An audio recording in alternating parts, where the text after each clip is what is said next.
The Eregion plotline was easily my favorite part of episode 5. It had some very entertaining moments and some just mind-blowing dialogue, some mind-blowing revelations. It was just incredible. We're out of time. But unfortunately, due to time constraints, I'm only going to be able to cover about half of what I want to, so I'm splitting this subplot into 2 different videos. Shall we begin?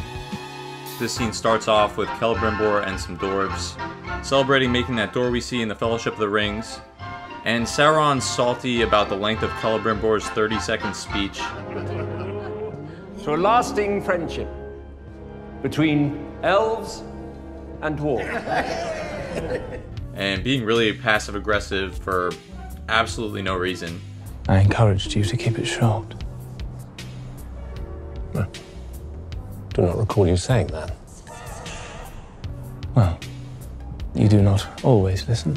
I'm only pointing this out because up until this point, Sauron has been pretty reserved as far as his emotions are concerned. He is well-mannered and respectful and has never shown any signs of being impatient. Like, he was literally waiting to speak to Celebrimbor for an entire day. Perhaps I'll just wait here. Waiting outside in the rain with a smile on his face. And in Numenor, same thing. He was very patient while he was in jail the whole fucking time. He didn't give a shit. And there's no real justification for why he's now all of a sudden being a salty little dog. It just comes out of nowhere. Makes no sense. So they're being all passive-aggressive, whatever. Sauron once again brings up making 9 rings for men. We identify 9 ring bearers of the 9 greatest mortal kingdoms. 9. Why 9 rings specifically? The perfection of the 3. Thrice perfected. For our 3rd forging, we will make 9.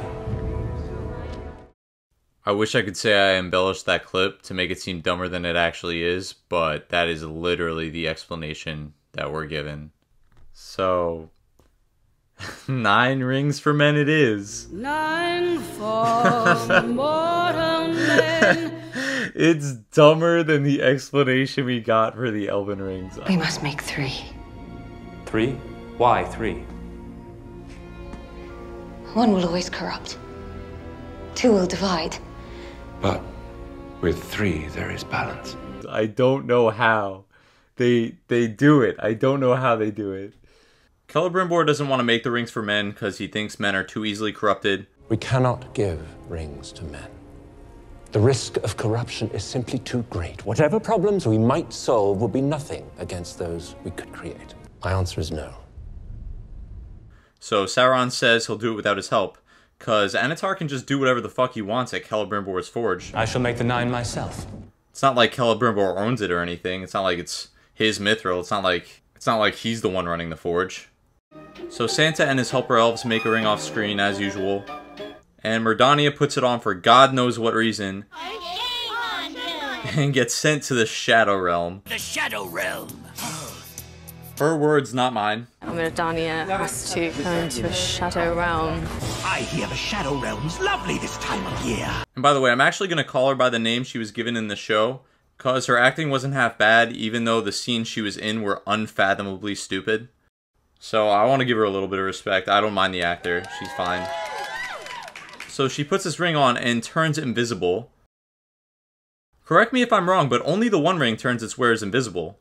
So either this is the one ring and it wasn't made in secret, and the showrunners are consciously butchering Tolkien's lore again, or it isn't the one ring and the showrunners are just extremely stupid and butchering the lore again and have no understanding of what the rings do, why they do what they do, or for that matter, any understanding of anything in Tolkien's world at all. They're just so stupid. Yes and yes. Yes and yes? Here's what they have to say about it in this week's Inside Rings of Power.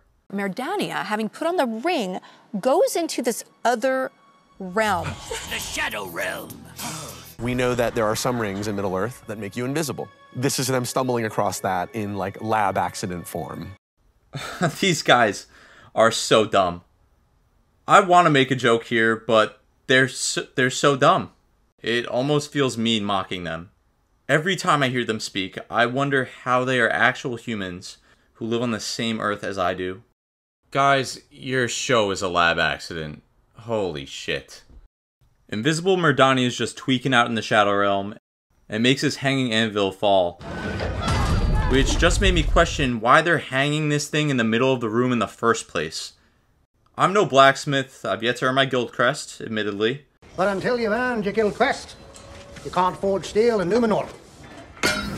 But hanging an anvil just seems unnecessary and really dumb. They're hanging this thing that probably weighs 2 tons by tying a rope in a little knot. And in the first shot we see the anvil, it seems like it's being lowered using some sort of mechanism like a pulley or something. But in this, it looks like they just have to pull the rope to lift the anvil and then tie it manually. So how many elves are they using to do this stupid task of hanging an anvil? What the fuck? And it's not even secure. Like, look at what they're hanging on. This is what you use to anchor boats to a dock. Not hang 2-ton pieces of metal from the fucking ceiling. Like, what the fuck? How dumb are the elves? Holy shit. So Celebrimbor gets the ring off of her, and she explains what the Shadow Realm was like. And she says that she saw some evil being. Its skin was made of flames, reeking of death, and I saw its eyes, pitiless and eternal. I know this is sort of an odd place to end the video, but unfortunately I ran out of time. We have failed. And the next conversation I talk about is one of my favorites in the entire series so far. So I feel like it's deserving of my full effort and attention when I talk about it. So I'm going to save that for part 2. So my plan is, hopefully, I cover episode 6 and then I go back to this and cover whatever the hell I missed. The next conversation between Sauron and Celebrimbor. Wow. I don't know how the writers wrote this and said this is what we're going to put in our show, but they did, and I'm really excited to talk about it in part 2. So if you like this part so far, definitely tune in for the next one. It's going to be great. Either way, I'm Medium Beetle. This is my moment.